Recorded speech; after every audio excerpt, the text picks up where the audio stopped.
Hello everyone, this is Crota giving you a shoutcast in a game between Jupiter versus 120.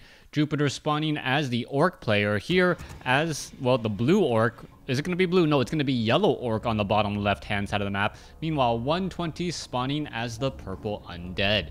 Game 1 in this series, and Jupiter opening up with a ni hao. 我很好，谢谢.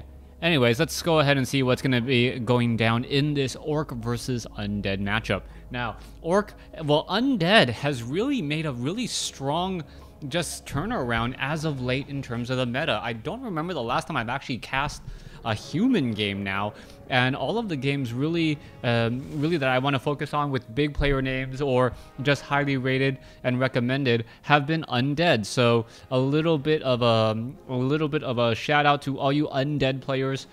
For some time there weren't that many undead players, save from Ted back in, I believe, 2013 or 2013-2012 World Cyber Games. He all of a sudden made Undead popular again, and now Undead has become very, very strong. Blade Master being trained up by the orc player, no surprise there. Meanwhile, Altar of Darkness was a little bit delayed, no Tomb of Relics, and I'm still waiting to see if we're going to be looking at a graveyard. There is that Tomb of Relics, and that Tomb of Relics is actually relatively early. Now, not quite sure why the Tomb of Relics was placed down that quickly. Perhaps he didn't want to, or he doesn't want a building that's low on hit points, that is generally slow to build by the time the Blade Master is able to get there. We should see perhaps a graveyard here to round out the buildings and protect these precious acolytes from getting any serious damage from an annoying, harassing Blade Master. Now let's go ahead and see what's going to be coming in around the corner. No real telltale signs of strategy yet, but we do notice that there is no Voodoo Lounge coming out for the Blade Master. So that means that the Blade Master is really going to heavily commit to some sort of harassment far away. The Voodoo Lounge is not going to be needed until a little bit later. And perhaps he's going to do a quicker tech to tier 2. That should be the case right about now. He did end up buying a Circlet of Nobility, selling the Scroll of Town Portal. So we should be waiting for that tech to tier 2. Once we get to tier 2, then all bets are off in terms of what the strategy will be.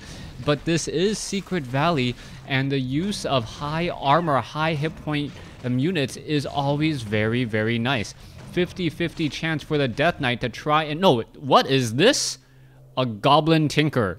Alright, I could have sworn I saw a Death Knight being trained. I guess I am 100% wrong. A Goblin Tinker is now the hero of choice, and a Goblin Tinker with ghouls, with skeletal minions, could in fact put a lot of pressure on an unsuspecting orc player. Now, the orc burrows do deal piercing damage, which is rather important, but the Pocket Factory itself has medium armor. I don't know what exactly is going to go down here. It looks like 120 is just going to completely catch his opponent off guard, taking down one orc burrow, and at the very least maybe even two, as the Clockwork Goblins are now making their way out. Alright, 26/20, no additional units will be able to be trained, as the Tinker is now just trying to fight around here. Level 2 now on the Blade Master, who does have 2 Circlets of Nobility, no Dust of Appearance being used. As you can see, damage is being racked up here. Alright, a new Orc Burrow coming in. A Goblin Tinker now in a very, very uncomfortable spot. A lot of ghouls trying to fight back here, but it looks like this is gonna be handled. There is hardly any... Well, and what's the supply? 25/20. That means perhaps 1 or 2 units were taken down. You can see that the Clockwork Goblins are now going to actually pose a little bit of a problem, since they do deal damage on death. All right, another ghoul does get taken down here. It looks like another orc burrow trying to be built. The Goblin Tinker still very, very strong, a very strong harassing hero, as another orc burrow was canceled there. All right, Goblin Tinker, 600 hit points, going up against a Blade Master. All right, there is another Pocket Factory. The Goblin Tinker is taking a fair bit of damage, no more mana. So this is a 3 Pocket Factory rush for everything. This is just a very, very crazy game.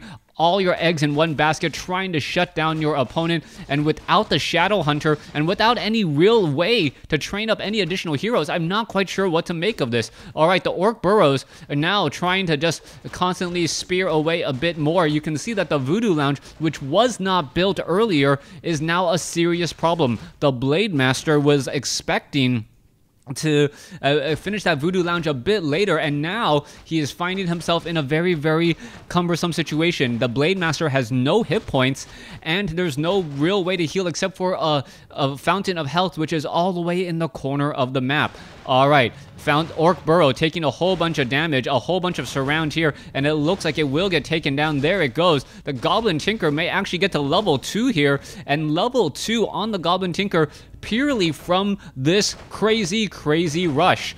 A whole bunch of ghouls now surrounding the stronghold, and it looks like Jupiter is going to end up losing his stronghold here.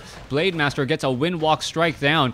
All right, ghouls are now trying to fight back. Let's take a look at this. 559. There is a handful of peons. Those peons are the lifeline of this army right now. If you do not build any more Orc Burrows, it doesn't matter how hard you try. You cannot train any more units.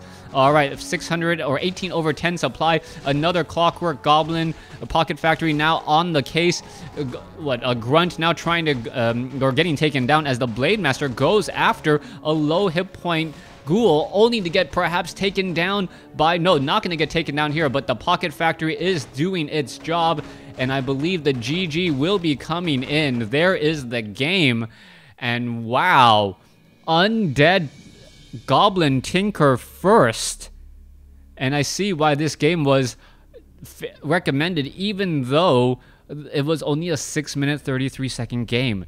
Thanks for watching, thanks for listening, hope you guys enjoyed game 1. Please stay tuned for game number 2.